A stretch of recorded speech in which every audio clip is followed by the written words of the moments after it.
और अब खबर महाराष्ट्र से। महाराष्ट्र के वज़ीर-ए-आला उद्धव ठाकरे आज भंडारा के जिला सरकारी अस्पताल का दौरा करने वाले हैं। उद्धव ठाकरे मुतासरा अहले खाना से मुलाकात करेंगे, अस्पताल में इंतजामात का जायजा लेंगे। आपको बताएं कि गुज़िश्ता रोज़ भंडारा के जिला अस्पताल में आग लगने से 10 शीरख्वार बच्चों की मौत हो गई थी। बिजली के शॉर्ट सर्किट के बायस आग भड़क उठी थी। हादसे के बाद महाराष्ट्र हुकूमत ने आग की वजूहात का पता लगाने के लिए तहक़ीक़ात का हुक्म दे दिया है। इस सानहे पर वज़ीर-ए-आज़म नरेंद्र मोदी, मरकज़ी वज़ीर अमित शाह, राहुल गांधी समेत दीगर लीडरान ने अफसोस और गम का इजहार किया था। उधर हुकूमत महाराष्ट्र ने मुतासरा ख़ानदान को 5-5 लाख रुपए मुआवजे का ऐलान किया था। और मुंबई से इस वक्त हमारे साथ मौजूद हैं हमारे नुमाइंदे प्रशांत पांडे। प्रशांत, आपसे जानना चाहेंगे, आज सीएम उद्धव ठाकरे भी भंडारा के इसी अस्पताल का दौरा करने वाले हैं। लगातार हम देख रहे हैं कि अब इस अस्पताल हादसे पर भी सियासी सरगर्मियां शुरू हो गई हैं, लेकिन क्या हकीकी मायनों में कमेटी अपना काम करेगी?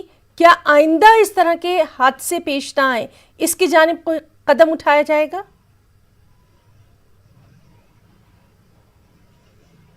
जी बिल्कुल, देखिए जो जानकारी मिल रही है कि तकरीबन सवेरे 7:30 बजे ही मुंबई से जो है उद्धव ठाकरे रवाना हो चुके हैं।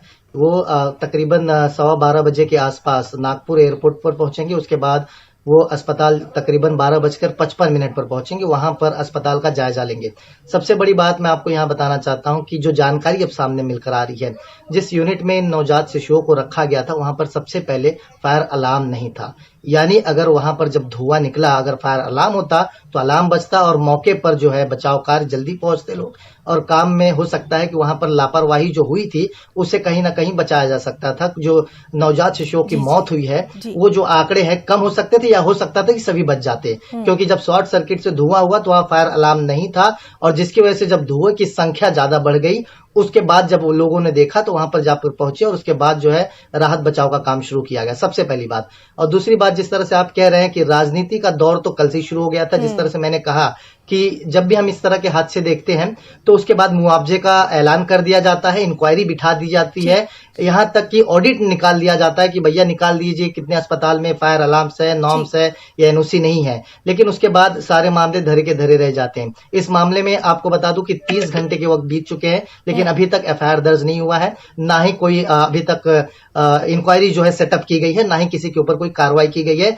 लापरवाही किसकी है ये तक तो नहीं बताया गया है। तो बहरहाल जिस तरह से अब बातें सामने आई कि मुख्यमंत्री साहब वहां पर पहुंचेंगे, जायजा लेंगे अस्पताल को, उसके बाद जो बच्चे नवजात शिशु जिनकी मौत हुई है उनके परिजनों से भी मिलेंगे, मुलाकात करेंगे, उनसे भी बात करेंगे और जानने की कोशिश करेंगे कि आखिर इस पूरे मामले में लापरवाही कहां हुई, किसके निगरानी में लापरवाही हुई है, और इंक्वायरी का जो दायरा होगा वो एक सौंपा जाएगा। देखना होगा कि कोई टीम गठित की जाती है, और गठित की जाती है तो कितने दिनों में इंक्वायरी खत्म होगी। और मैं अब जिस तरह से मैंने आपको बताया कि फायर अलार्म नहीं था, एक आरटीआई से ये भी खुलासा हुआ है। सिर्फ यही अस्पताल नहीं बल्कि मुंबई की बात की जाए तो 1300 से ज्यादा ऐसे अस्पताल है जहां पर अभी तक फायर ब्रिगेड के एनओसीज नहीं है, लेकिन उन अस्पतालों में महिला के ऑपरेशन से लेकर के डिलीवरी से लेकर के तमाम इलाज कराए जा रहे हैं। यानी बहुत बड़ी लापरवाही अस्पतालों में चल रही है।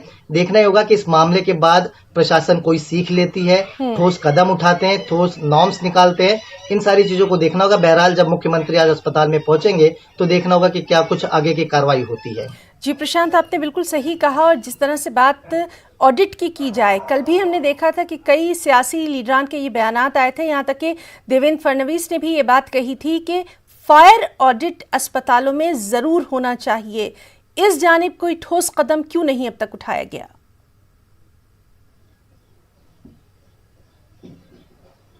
जी बिल्कुल, देखिए जिस तरह से मैंने कहा कि हमने कल भी इस मामले पर चर्चा की थी, हालांकि कई लोगों से बात भी की, तो मामला यहीं पर आकर रुकता है कि कोई भी हादसा अगर ऐसा होता है तो वहां पर सिर्फ जो है प्रक्रिया, देखिए स्टेप वाइज है। हादसा हुआ उसके बाद मुआवजा ऐलान कर दिया जाता है, नुकसान जो होता है वहां पर लोग जो है विजिट करते हैं, वहां पर सारी चीजें निकलवाते हैं, इंक्वायरी सेटअप कर देंगे। कार्रवाई के नाम पर आगे आने वाले दिनों में कुछ लोगों को सस्पेंड कर दिया जाएगा, कुछ लोगों की हो सकता है कि इस मामले में लापरवाही के चलते गिरफ्तारियां भी जो जमानत में बाद में बाहर आ जाएंगे। लेकिन जिस तरह से आरटीआई से खुलासा हुआ है कि इसके बाद भी सीख नहीं लिया गया, 1300 से ज्यादा ऐसे अस्पताल हैं। आज जो सीएम का दौरा होने वाला है, क्या उसके बाद कुछ वहां पर संजीदा कार्रवाई होती है, इस पर भी लगातार नजर बनी रहेगी। बहुत बहुत शुक्रिया प्रशांत पांडे तमाम तर तफसीली जानकारी के लिए।